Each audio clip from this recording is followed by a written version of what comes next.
You don't have to be a millennial to be socially savvy. We believe anyone can join Generation Social Media, and your journey starts now. This is the Generation Social Media Podcast by Chatterkick.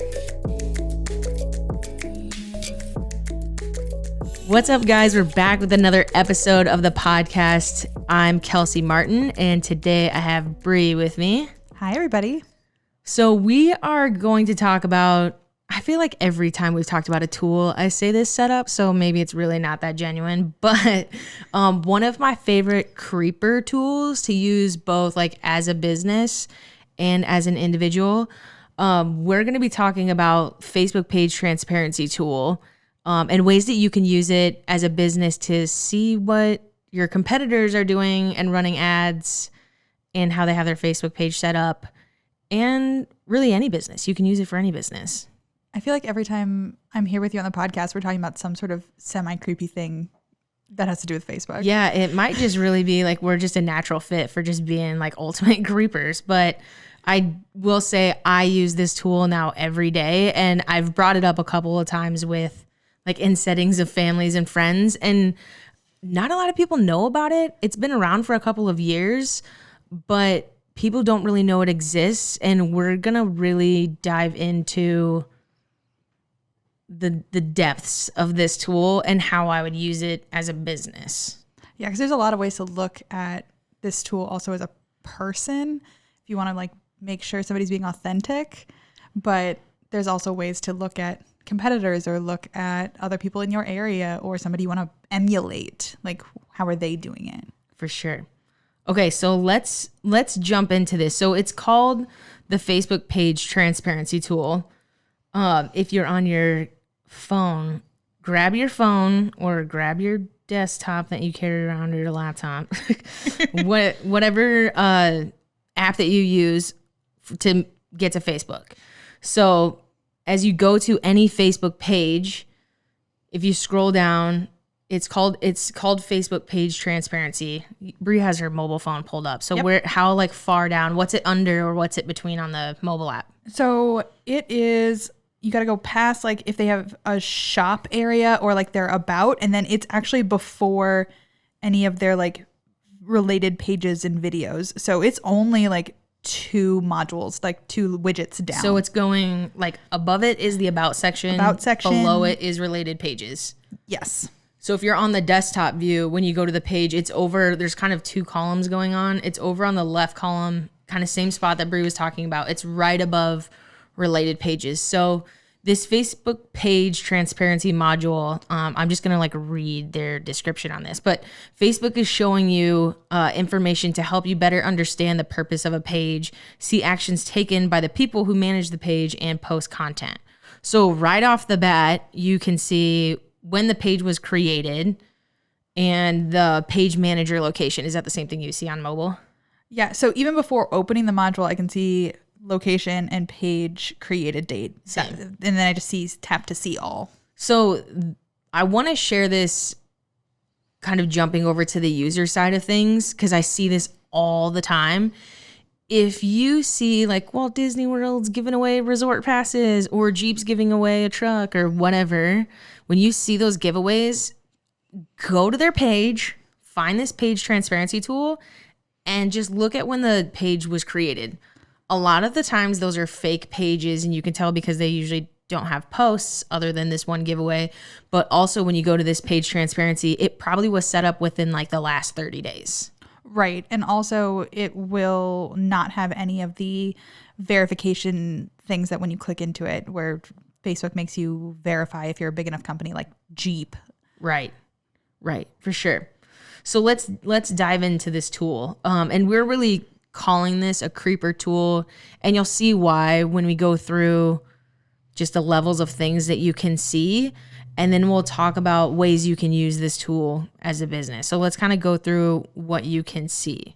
So like first you can see the page name, Yep. Right? I'm going to go through like in the desktop version. So Okay. you like, I will tell you if you're wrong on mobile. tell me the different setup on mobile. So the page name, the second one is organizations that manage this page. Yep. So this will kind of go through if there's a person or group responsible for the page. Sometimes pages don't have this set up yet. Like I'm looking at a local page right now and they haven't had this set up. Some other pages will have this set up. And a lot of the times that has to do with their business manager or ownership of the page, which we've talked about in a couple of episodes. We'll link. Yeah. And I'm looking at a really large corporation. I'm looking at Etsy. Oh, so theirs is very much set up, and you can see that Etsy Inc. is responsible for this page. But if you don't go through the Facebook verification process, this area is just like blank. Right. I'm looking at Hawk's Coffee Shop. Okay. Shout out. Just because their post was the first post that I saw on my page, but they don't have any organizations that manage the page yet. Then you can see page history. Yep. So again, that's kind of what we were talking about earlier, is like really seeing when the page was created. Mm-hmm. I think in that spot, you can see if the page name has changed. Correct. So that's the area where if like for a giveaway or for some sort of nefarious like purpose, they changed their name, this would be the area that would say like 2 days ago, this was a different language. A different language. And now it's Jeep. Yeah. So that's one place to look. The next one is people who manage this page, which location or country or region they're located. And how many. So Hawks only, I'm really putting them on blast. I love them. We go there a lot. We love going there for trivia. But they have 2 page managers and they're both in the US. Give me the rundown on like Etsy. I was like, that is not the case for Etsy. Etsy has 31 people who manage the page just in the United States, 6 in Slovakia, 1 in Germany, and 1 in Ireland. Okay. I'm going to assume that that's where they have also like European offices. Right. 2 would be kind of my thought process different, there. like marketing strategies for sure. And then the last one is my favorite. Yeah, the last one is really like, we're going to spend a lot of time in here because, again, this is like one of the tools that I go and look at every day because I want to, for a myriad of reasons. We're going to get into it. But the last one is ads from this page. So you can actually go to any page on Facebook and see if they're running ads or not.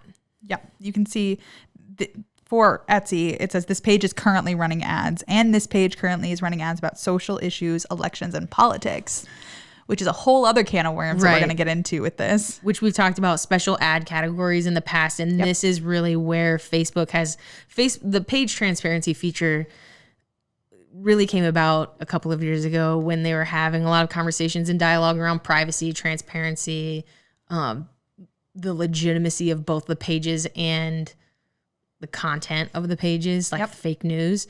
And so this feature really popped up, but now this kind of opened like the door to seeing what any business on Facebook, you can see any ads that they're running on the platforms, Facebook and Instagram. I think their whole network of platforms. Yep. So when you're in this, even on like a page that's not running ads, you can go to the ad library. So how many ads?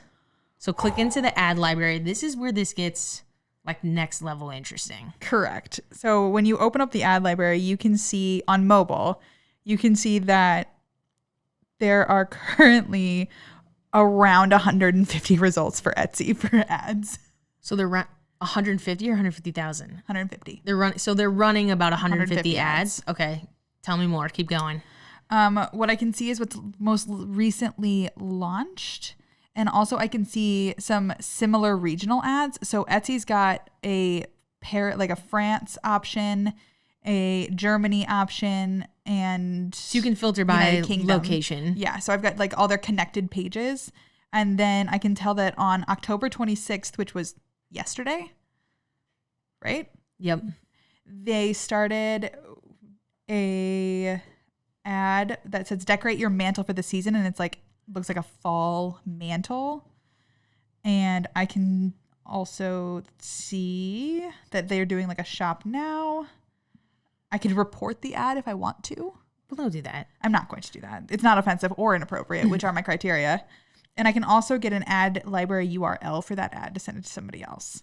So that's kind of what I can see on mobile. And I can see that it's running on both Facebook and Instagram.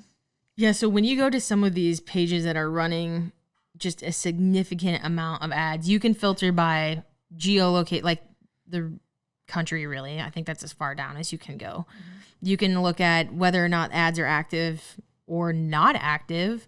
You can see what platforms. So the platforms that pull in here is Facebook, Instagram, Audience Network, and Messenger. All of those ads pull in here.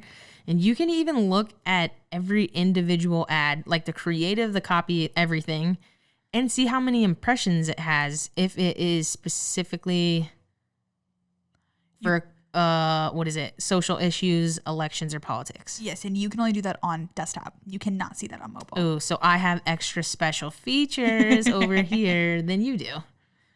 I believe, though, that you can see this. Now I'm looking at a page that's almost exclusively running political ads, but I think you can see this on all ads, even if it isn't a special ad category. So this is like a window into seeing what any business is running for any ads. So give me like one way you would use this for your business. I would first and foremost look at my main competitors and what they're currently running.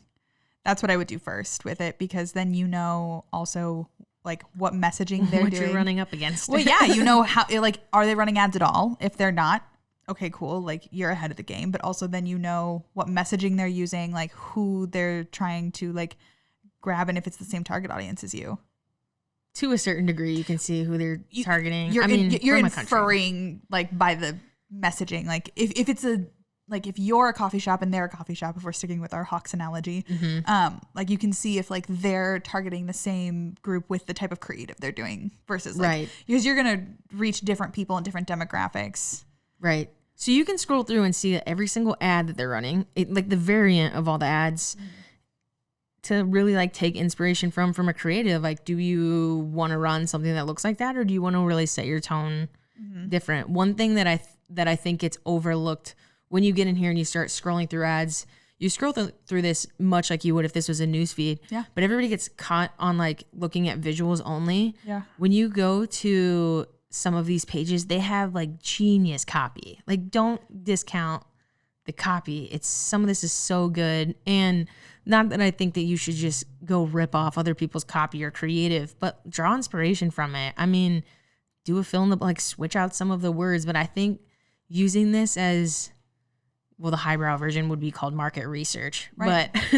but just as seeing different ways that you can like draw inspiration from your direct competitors, see what verbiage they're using. Can you take some of that and either use it for yourself or go the complete opposite and go the opposite visuals, the opposite, so it looks like you're completely different.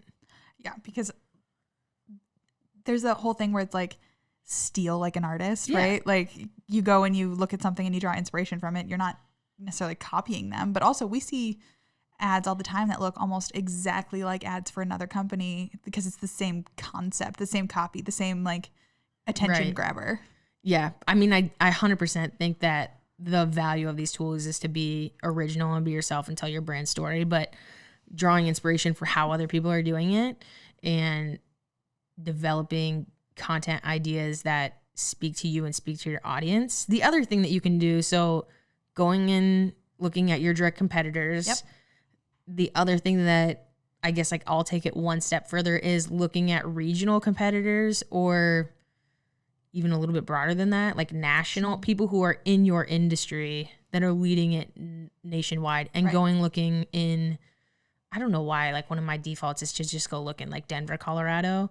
But I always go and look at either like agencies there, or like if our clients, whatever industries there, go look at pages that are in Denver. It's a higher saturation of population.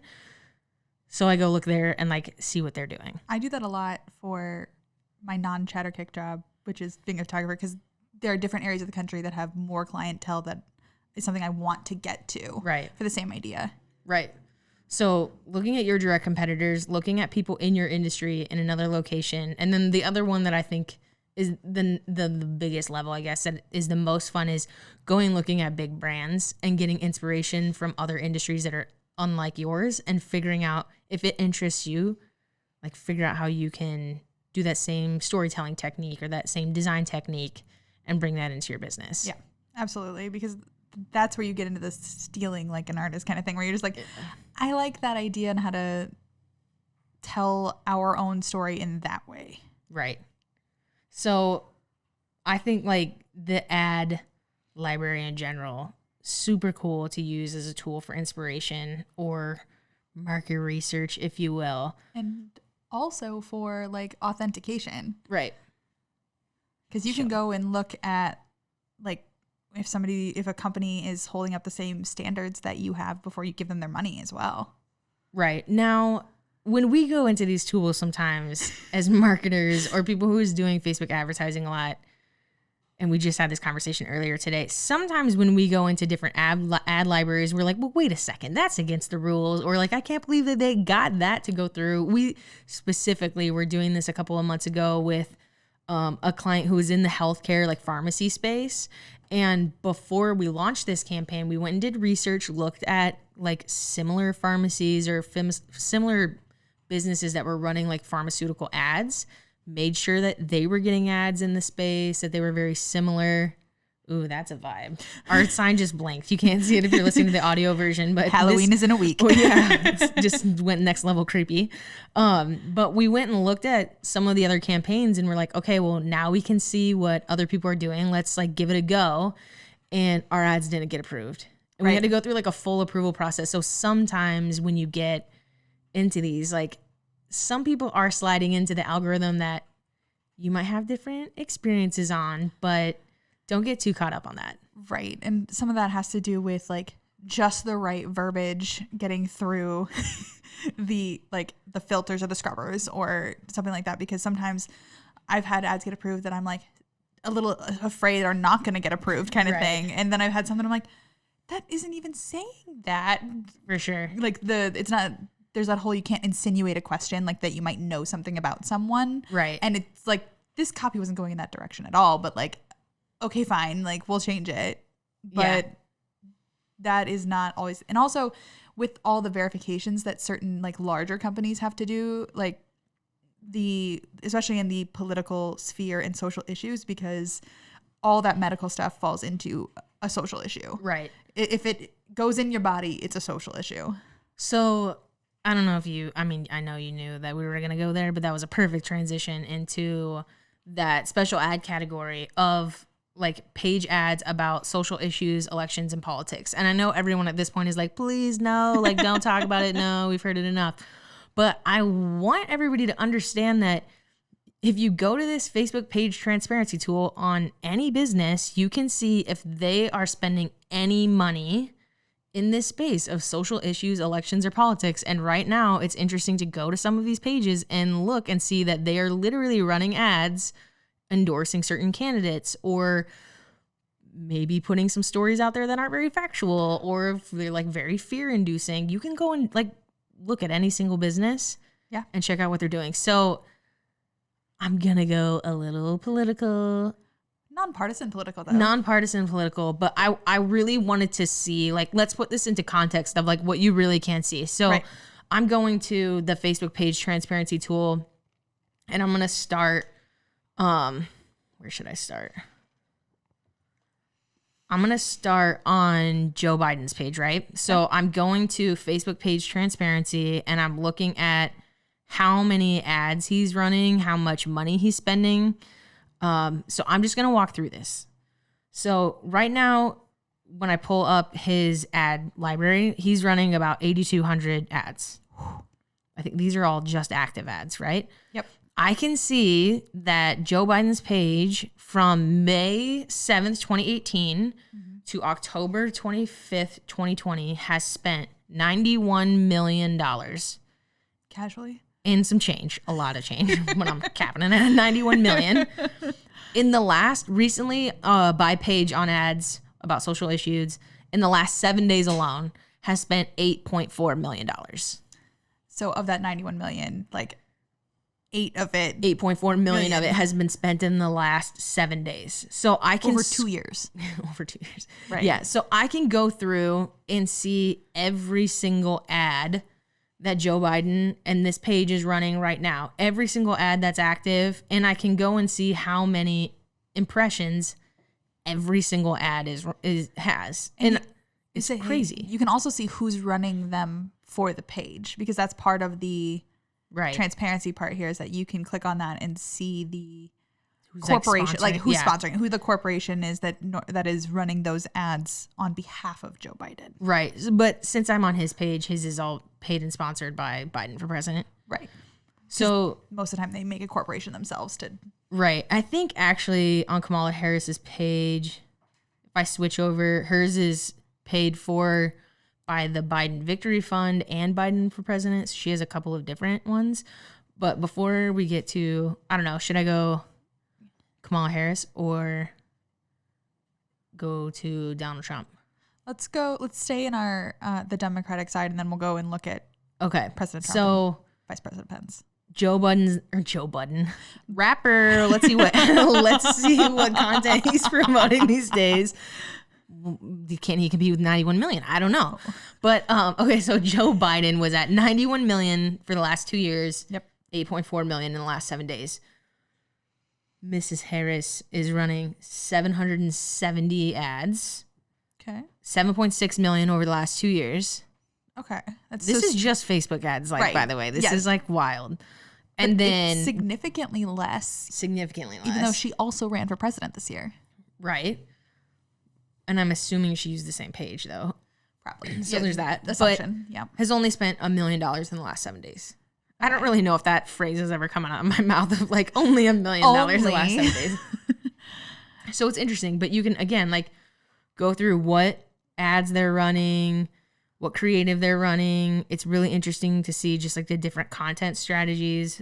And also the spending strategy there of how much has been spent in the last week.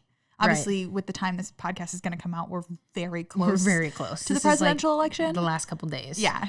So that's not overly surprising that there's like a shove. Right. There. So between them, we're talking around 10 million. Less than 10 million in 1 week. Yeah. 10 million in a week. On one platform. Well, across Facebook, Instagram, Audience Network, Messenger. And what's the content strategy you're seeing? Across those two? Yeah. I don't know if I really want to get into that. Go check it out for yourself. Yes, ma'am. And see. It's interesting because it's, a content strategy across 8,200 different ads. There's a lot of different strategies in here. I'm going to guess on both sides of the aisle here, we're going to see a lot of ads that are going to be really targeted location-wise across the United States, like personalized to like Northwest Iowa. Yeah, you're not wrong. Arizona, Georgia, a lot of on both sides, like a lot of this is just like go vote. Right. And they're clearly targeted to, just looking at, so I'm going to look at just like the top 3 ads. It's go vote in Wisconsin, go vote in North Carolina. What is this other one? Go vote in Georgia. Okay. So very much so. Nailed that. Crushed it. Okay. So then let's go over onto Donald Trump's side. So this is, again, same time frame. So we're talking about the same,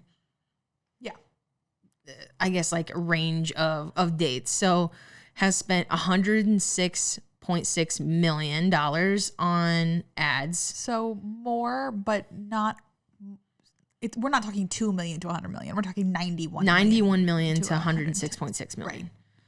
So that's over the course of 2 years. In the last 7 days, 5.7 million. So less in just the last kind of push on Facebook. So Joe's campaign is at 8.4 million in 7 days, and Donald Trump's campaign is at 5.7 million in the last 7 days. So a slightly different strategy there. Yeah, it's interesting. A lot of their ads, though, are very similar. I have a theory that all political ads have to use like bold font, red, white, and blue colors, and it's like Babus new. Right. Like, but like it's like some sort of unwritten rule that you must have red, white, blue, bold font in all political ads. Fair enough. But again, like a lot of the verbiage is about voting. Yeah. Because here we are in the last 7 days. Yes. So then Mike Pence, I guess somewhat similar to Kamala Harris, but so he is like 15.3 million spent over the last 2 years. She was at 7.6, but the almost running double. Campaigns, yeah. But he didn't run for president. True. And then in the last 7 days, the ads on the Pence page has only spent $185,000. So like that is a drastic difference in paid campaign. And I don't want to read into that too much because I'm only not that type in, of podcast. Right. I was like, the only thing I was reading into it was that like he is less the face of Donald Trump's campaign as much as Kamala Harris as Joe Biden's running mate is a like a thing they're latching Yeah. onto. I mean, I'm sure that's very strategic.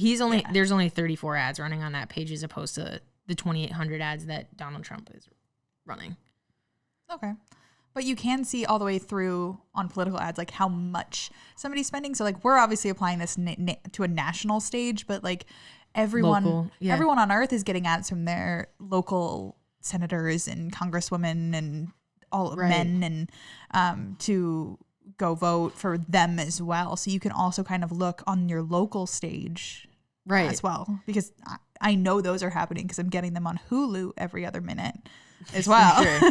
Well, and the reason that I brought this up is not to add like relevancy or just like going down the political tunnel that everybody's going down right now. It's that you can really use this Facebook page transparency tool both as a business and as a consumer, but really doing that like next level. Like there's no other tool in marketing there's no other tool that's accurate enough in marketing for you to actually go crack open the hood of like what somebody's advertising strategy is and see every single ad that they're running, where they're putting their money. And right now, because politics has really been like at the forefront of everybody's conversation, go look. Go look and see what pages are running political ads, because I think you'd be surprised. Yeah, because it's not just the candidates right. either. But also, it's an interesting strategy that this tool exists at all, in my opinion, because you can't go look at like what commercials and for what budget like Pepsi is running. Right. No, you have to rely TV. on like the research reports. Exactly. And you almost surveys. Have to pay for research reports and surveys. Like you have to go like find somebody to give those to you. Whereas like this has been given to the masses to kind of fact check brands and people and like people of power. Right. To kind of, I don't want to say level the playing field, but transparency. Yeah. It's in the name. Should we, so while we're in here, instead of landing on like the politics side of things, should we duel? Yeah, let's duel. Go look up a brand. Look up a brand. I won't lie. I did Etsy earlier because I know it's one of your favorite social networks. I love, like, go look at Etsy just for, I'm still bringing up the one we were looking at earlier, but. That's cheating. I still, like, go look at Etsy is like a really great inspiration account. Yeah. Their, all their content, both like ads and not ads, is just chef's kiss. You know, when you're like you're on your mobile app, but when you're in this on the desktop version, it is now like the Google for advertiser. You can literally just like search ads by any advertiser name and it pops up. No, I did not. Some creepy stuff, man. I'm telling you. I'm trying to think of who to look up for this. This one's kind of boring, but okay. The one that I was going to and the one that we looked at earlier was like, I genuinely wanted to know how many ads Kim Kardashian was running because she just launched Skims. And so I was like, I wonder if she's like really deploying, because again, you can look at Instagram on here, like a very heavy Instagram advertising campaign. None, you guys. She's not running any ads on Facebook, Instagram, Audience Network, Messenger, none. So she's not a really good example, but my mind was blown that she wasn't running any ads. Yeah, that's crazy to me just because she's kind of known to be the like social media tycoon of sorts. Like that whole family is like very present. Right. Also, Kylie's not running any ads either. So this is really like I'm gonna have to jump ship on this strategy. You're gonna have to go somewhere else. I'm trying to pick one right now that's like relevant to my feed, but it's a lot of e-commerce. Okay, I'm going to pick one just because we have an upcoming episode kind of on this topic. I'm going to go to Ocean Spray. Okay. Because they just had a huge opportunity in this just massive virality that got them so many, like, I guess, earned ad dollars that they didn't have to pay for. So I just wanted to know if, like, they're running ads. They have a ton of pages, by the way, but they are running 84 ads in the US, Taiwan, Colombia, Canada, Argentina, Spain, and the UK. Okay. That's a lie. Those were the people who managed the page. When you click on filter, they're only running ads in the US. Okay. I did Tentree, which is a brand of clothing that I genuinely enjoy. I have a few things from that company. But I can see, which is interesting to me, that they've changed their name a few times because I think they've gone through a couple of rebrands on like their logo. In only since like in the last 10 years, they've changed it from like 10 space tree to capital 10, capital tree, no space, and then lowercase 10, lowercase tree, no space. So like it minorly changed with each one of their like logo rebrands. They changed the Facebook so page. no, if you're going through a merger and you're taking over a page of a brand that has negative reputation, that people will be able to see that correct. You changed the page and that was once your page name. Just saying. Yeah, that stuff doesn't, like everything on the internet, nothing dies. Nothing goes away. For sure. How many ads are they running? They are currently running 300 ads. Wow. Yeah, I say it's a very active. Way more than Ocean Spray. It's a very active social company, and they have it's not an influencer strategy.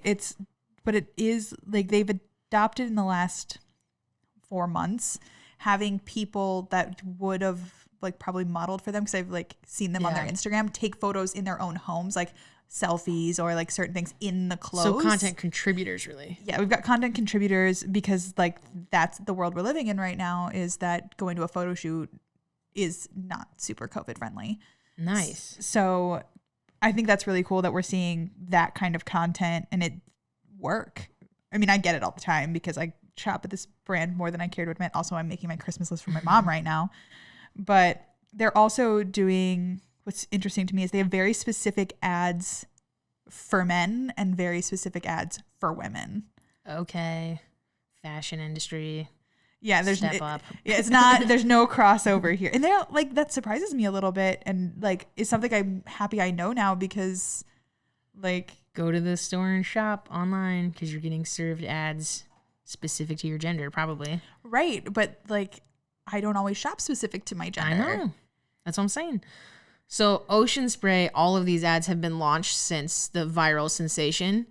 And I did read that like their vibe has changed a lot, and they actually launched like a large campaign targeting like Hispanics and have changed the both verbiage in their content and also the visuals in their content. But they have a really cool vibe going right now. I would definitely use these for inspiration. Yeah. Not like the 90-year-old Ocean Spray. I mean, I feel like they've invested a lot in their advertising story over the last couple of years, but their social content's really cool, actually. Some like illustration and animation. It's really cool. Yeah. I had that's a bit thumbs up. Which also is a different way to go about having content creation right now. Is illustration animation. Right. Cool. That's the page transparency tool. And we could probably go for about 5 more hours. And if you want to like sit next to us and be really creepy, we'll show you even more. But tell us once you go into this, like if your mind is blown and if you find something, like share it with us. Yeah. Tell us what brands you looked at. Like I looked at a brand that I've been shopping at for years and realized that they have like very segmented like gender roles that is like different than I thought it was. So like mind blown in real time because I did not cheat and look up beforehand. I know that really kind of failed though. Like they were running 0 ads. All right. Thanks for listening, guys. We'll see you next time. Well, this is the outro. If you want to get the shortcuts from this episode or downloads from the past episodes, head to GenerationSocialMediaPodcast.com. But don't let me stop you from just skipping on to the next episode. See ya.